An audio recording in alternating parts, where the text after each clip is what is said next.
Christ, it could be in there. Corn and beans interseeded. Pretty neat. It rained out.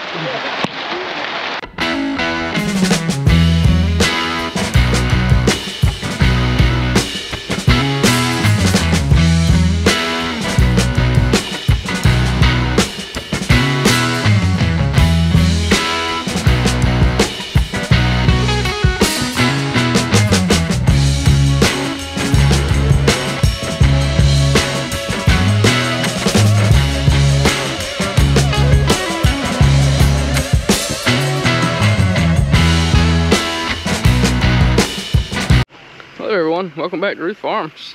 It's Thursday, August 17th. Today we're not on our farm. We are at a Pioneer Field Day here in Brown Summit.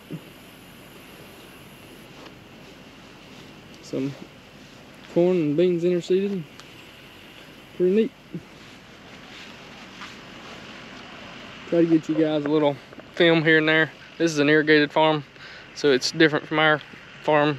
We're just a dry land, which meaning only water we get from the good Lord above, or these guys can water it from ponds or wells or however they get it. But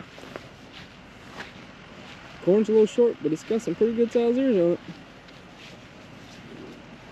I'll try to get you some footage as we go down the row of the different varieties and stuff and see if I can show you anything good.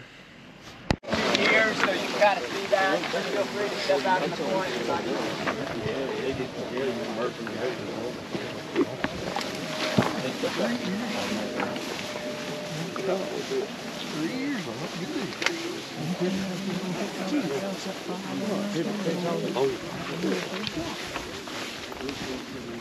Jesus Christ, it could be in there.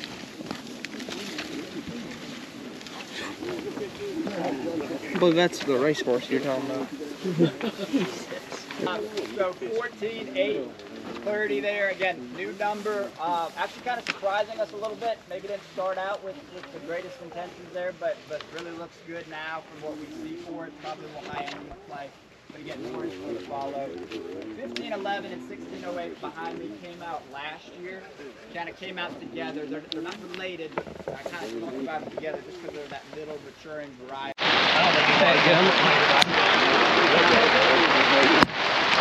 It rained out. Well guys, we got rained out. We got to go ahead and eat. Just gonna bring you guys a couple of these varieties. This is a 1608 here. I think this is the one we was looking at earlier. Most of these have two. That's cob all the way down. Pretty amazing. And then 1718, we contemplated planting this one this year, but we didn't. It's a pretty good sized cob, but they're about all single ear corns.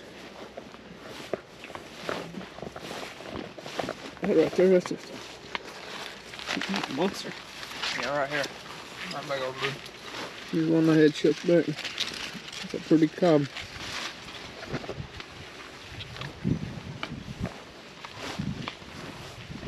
I'm gonna save my battery. We got just a little battery left. We're gonna go down here and check out the bean plots. The last group, we planted this plot. It didn't rain for a while, and they laid there for 3 to 4 weeks before they finally come up.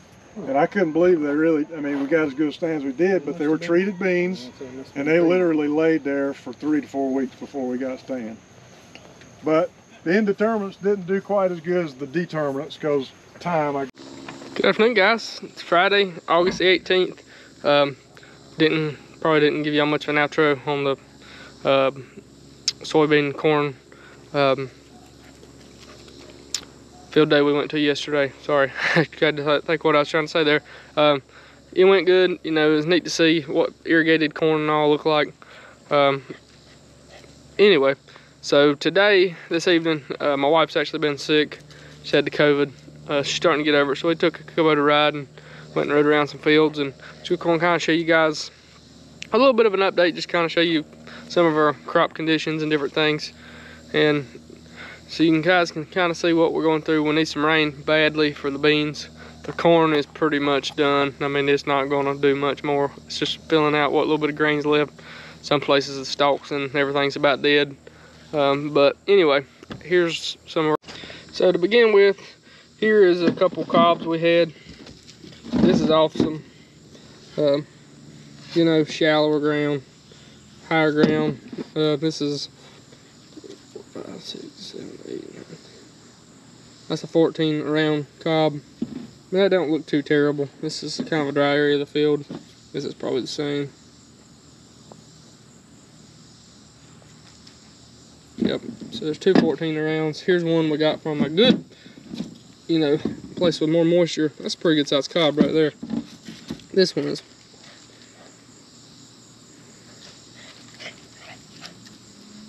This is a 16 or 18 round. I lost count there. So, like our ones from the drier portions of the field, you can look here, and you don't really see a white line around here. So this one was one picked today. You don't see a white line that picks up on camera. There's no white line around here. This one here, this white line that's right here, that's called your milk line. Once that milk line reaches all the way down here to the base, that's called black layer. Once it's to black layer, that's full maturity for the corn. Once it reaches full maturity, then all you have to do is wait for the actual grain to dry down. So this one here, which was picked from a better place, you know, it's still got probably a fourth. It's probably a fourth of the 3/4 of the way done, about a fourth of the way left. And then this other stuff that we picked from the other field, it's pretty much done. I don't think it's quite to black layer yet. I don't really see the black layer. That one there is very close to black layer. If it's not already reached black layer, you can kind of see the black there at my fingertip. Anyway, so the corn is getting close. I was actually going to take one of these that was through black layer, put it in my moisture sampler tester, and just see what it tested at.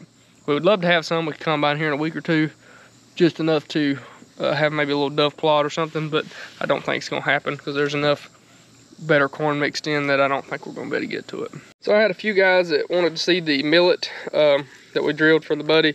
So this was it. I picked this a day or two ago. So it's actually already headed. I don't remember exactly the plant date for this, but it's probably 12 to 18 inches tall. Maybe a little taller in places, but you know, it looked like it come up pretty good. It doesn't look good, the field don't, because I sprayed it for the guy like 3 or 4 weeks before I planted it, because he was supposed to plant behind me, but he didn't, so then we ended up planting it. But that's the millet. Here's a little better look on the back of my truck bed. Now it's getting pretty good seed head on it. Alright, so this is one of our double crop bean plants from the Low Place farm. I actually stepped on it, broke it off at the stem, so I just pulled it to see what it looks like. So as y'all can see, we're still flowering on up the stem structure, and here on the bottom we're actually putting on some pods. There's a 3 bean, there's a 4 bean, and all these little stick looking things, those are actually pods, as you can see there and there. Each one of these little flower looking things should turn into a pod. So if that happens, you know, we should have a good amount of pods on that plant. The leaves are looking pretty good. We got a little, I don't know if that was from some chemical burn or something, but for the most part the leaves look really good. There's a little bit of foliar feeders on there, but nothing too bad. It's looking pretty good, guys. Got some pretty good hopes for the beans this year, considering we haven't had much rain.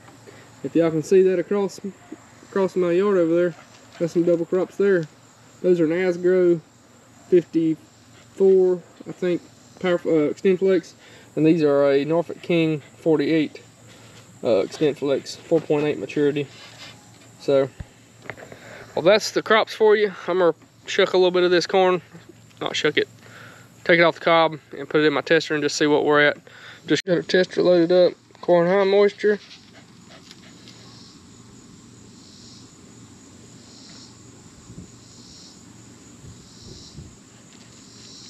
So we're like 30.2%, which would be about accurate for corn that has just reached black layer. It's around that 30% moisture. So that corn there, that particular cob, would probably within a week or two would be ready. Maybe a little sooner depending on the weather. But that kind of gives you an idea. You know, we're a long ways from harvest still. I would say at least 2 weeks probably, at least for most of the field. Maybe longer for other places, but it gives you a little bit of update. Thank y'all for watching.